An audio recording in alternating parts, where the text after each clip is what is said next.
Hey everyone, what is going on and welcome back to another video. Now in today's video we are going to be doing another Nintendo Switch review. This game came out a couple days ago and it is the new Pokemon game Let's Go Pikachu and Eevee.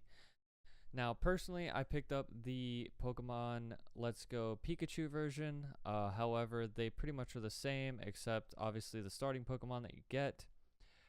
And there are a few things that I kind of want to touch base on, but I do have some background footage for you guys, so let's go ahead and hop right into it. So starting out, there were a lot of criticisms about this game before it ended up coming out, from the way that you catch Pokemon to being able to link your Pokemon Go account from your smartphone, and basically being able to transfer your Pokemon from the app onto the game. However, when getting the game, it actually really surprised me. I came into it a little bit suspicious, as most people did, and I kind of instantly fell in love with it the moment that I launched the game. So, obviously, with it being a Nintendo Switch title, there are a lot of differences compared to stuff, especially their older games that came out on like 3DS and before that. One of the main things being is their controller setup. Now, if you're used to playing with two controllers, I would recommend playing it in handheld mode if you are going to pick this up, because you can use both Joy-Cons. However, if you're going to play it in docked mode, basically you can only use one Joy-Con or the Pokeball Plus, and that's pretty much it. Now, like I said, using one Joy-Con is fine, but sometimes the controls can be a little bit janky. I noticed that sometimes when you're holding the stick in a certain direction, your character will kind of just like jitter step because it doesn't recognize that you're using a joystick instead of, directional buttons. So, that's kind of wonky, and I don't really enjoy playing with one joystick, only using one hand. It's kind of dumb. I'd rather use like a Pro Controller, although you can't even use a Pro Controller in this game. So, yeah, with that being said, I would probably recommend using it in handheld mode because that pretty much seems like the best method.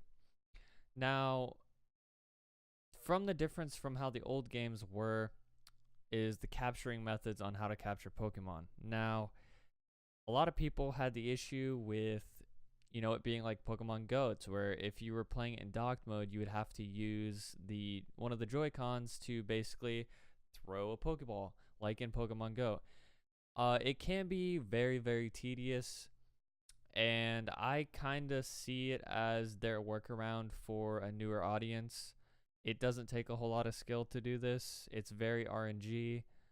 Even if you get excellent captures, that's not a guarantee that you'll catch the Pokemon unless you're using a Master and Ultra Ball, obviously. So, I mean, for a newer audience, I get it. Hopefully for the 9th gen that comes out next year, they won't do the same thing, because, the whole thing of Pokemon was trying to capture better Pokemon, and then if you got beaten by those Pokemon, you would have to go level and, learn new moves and all that, and then go back and try to get that Pokemon again. That was the whole thing. But with this, you can pretty much just sit in one area and farm because you know exactly what Pokemon you're looking for. Like, I think within the first 4 hours, I obviously had my starter Pikachu, and then I got Charmander and Squirtle within the first 4 hours. So I basically had like the squad, and then basically I could just throw in whatever 3 other Pokemon that I wanted into my group. So with that being said, like I said, it is very kind of tedious, the capturing method, although I kind of enjoy it and kind of hate it at the same time. It is a nice change from being, the same method and the same, you know, boring old battle sequence, but I think maybe giving players the option to battle or just use like the go capture method would have been probably a better choice.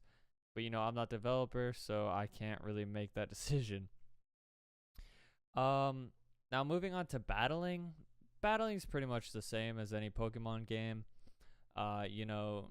You try to match what works well against certain Pokemon, and then they'll throw in a heal or something, so you kind of have to counter strat it. It's basic old Pokemon battling. The gyms, however, seem kind of too easy. even without, not, I guess, going back and farming levels, you could pretty much beat the gym leaders just by playing through the game. You don't really have to farm for levels or anything like that. Something that I do find that they added that is pretty cool within this game is, as you guys can see, they added a function to where after you capture Pokemon, if you don't want them, instead of them sitting in your computer like they used to in old games, you can actually send them to Professor Oak, and what he'll do is he'll give you candies. Now these candies basically, each one levels up a stat of your Pokemon, and each Pokemon has a certain stat set. So no one Pokemon, or I guess no two Pokemon, whether they're the same, I guess, species, will, match up within their stats. So basically, one Pikachu could have 18 attack and one Pikachu could have 20 attack, just from when you capture them, even if this is the same level or not. So I kind of find that pretty cool. It adds kind of like this RPG element. Personally, I've been kind of power leveling my Pikachu, so whenever I get candies, I pretty much just siphon all of them into my Pikachu. So it kind of just gives him like the best possible stats, even compared to his level, because that just adds more stats on top of that. So I kind of like that they're kind of trying to go into the more like RPG element, and that's a pretty cool change. But I mean, overall, the game is really cool. The graphics are amazing. I like that now they're finally going to a more 3D type game. Hopefully they can kind of stem this off into another branch of Pokemon, because the same, I guess, recipe that they've been going with so far, it kind of gets stale, especially because Pikachu and Eevee was a remake of Pokemon Yellow, which I'm sure a lot of people have played. I have not, but it's pretty much like any other Pokemon game, and it could be disappointing for some that they didn't really, I guess, differ too far from that. But hopefully with them, branching into the Nintendo Switch and sort of the 3D gaming world, they'll be able to sort of branch off into some different genre, I guess, kind of like how Pokken Tournament did, even though I'm pretty sure it wasn't made by the same developers. But yeah, so I would probably give this game a 7 out of 10. Some aspects of it are kind of tedious, and some aspects of it are really nice. I think if you are into, big title games for the Switch and you want something to play on the go, this is definitely a game you should get. However, if you're not willing to spend the $60 on it now, I would probably honestly just wait till the next game comes out next year. It's supposed to launch early next year, so I'd probably just wait for that, because obviously it's going to introduce Generation 9 and stuff like that. So there's going to be a whole new roster of Pokemon, and I'm sure they're going to add a lot of better mechanics, maybe fix the sort of Pokemon Go aspect of capturing, stuff like that. So yeah, I would probably give this game a 7 out of 10. Like I said, I would pick it up if you're looking for a game to get. However, the price point, kind of, maybe wait until there's a sale on it and within the next couple weeks or something like that. But yeah, I hope you guys enjoyed this review. If you did, go ahead and leave a like, because it helps me out a lot, and go ahead and subscribe for more content to come. If you guys would like, go ahead and follow my Twitter down in the description below, and I'll catch you guys next time. Thanks for watching.